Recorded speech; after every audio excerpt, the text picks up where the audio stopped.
是欧华传媒网络电视，这里是 EUCMedia 网络电视欧洲新闻电视报道。Tonight, you're watching EUCMedia. Coming up next, Breaking news. This evening tropical storm gains strength. 荷兰当地新闻现场直播，荷兰华人社团消息，德比卢华人电视频道，欧洲社会动态 coverage of your favorite sports.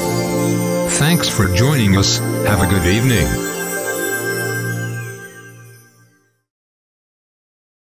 The 13th National People's Congress, China's national legislature, opened its second session at the Great Hall of the People in Beijing on March 5th. During the session, Chinese Premier Li Keqiang delivered the government's work report on behalf of the State Council. The report summarised China's achievements in 2018 and outlined the country's development direction for 2019. Now, let's take a look at some of the key points.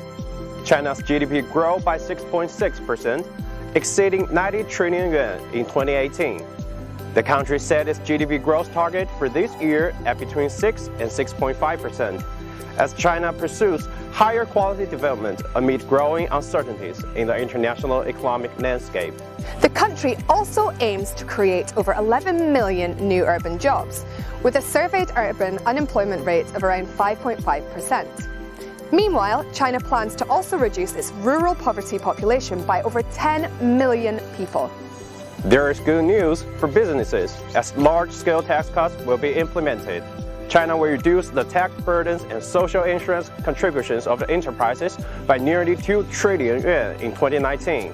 And the current VAT rate of 16% in manufacturing and other industries will be reduced down to 13%. And to the delight of internet users, China will further cut the rates of broadband and mobile internet services as the nation pushes to nurture innovation and speed up the growth of emerging industries. China will expand effective investment as appropriate. For instance, 800 billion yuan will be invested in railway construction and 1.8 trillion yuan will be invested in road construction and waterway projects. In pursuit of both high-quality development and environmental protection, China plans to reduce sulfur dioxide and nitrogen oxide emission by 3% in 2019, while making continuous effort to decrease the density of PM2.5, a major particle pollutant, in key locations.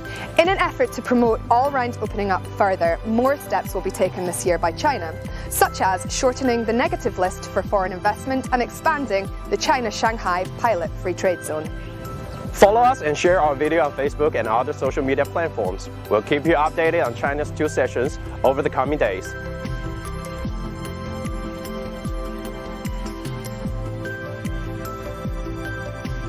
China's two sessions, which kick off on Sunday and will last for about 2 weeks, are the country's biggest political meetings of the year.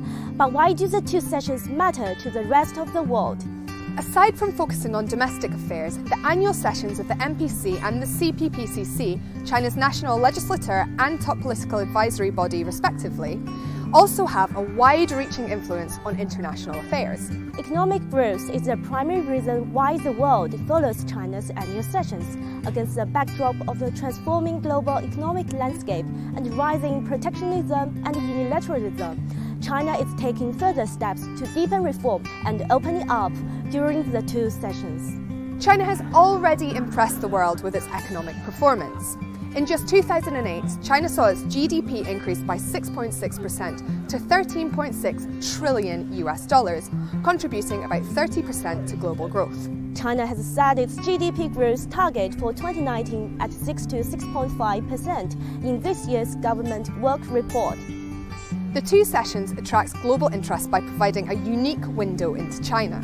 Matters of public interest including anti-graft activities, ecological protection, targeted poverty alleviation, social security and housing will be thoroughly discussed between heads of government bodies, deputies from all walks of life and the public before plans are revised and rolled out. All of this may provide the world answers as to why China, under the leadership of the Communist Party of China, has maintained continuous and steady development for years.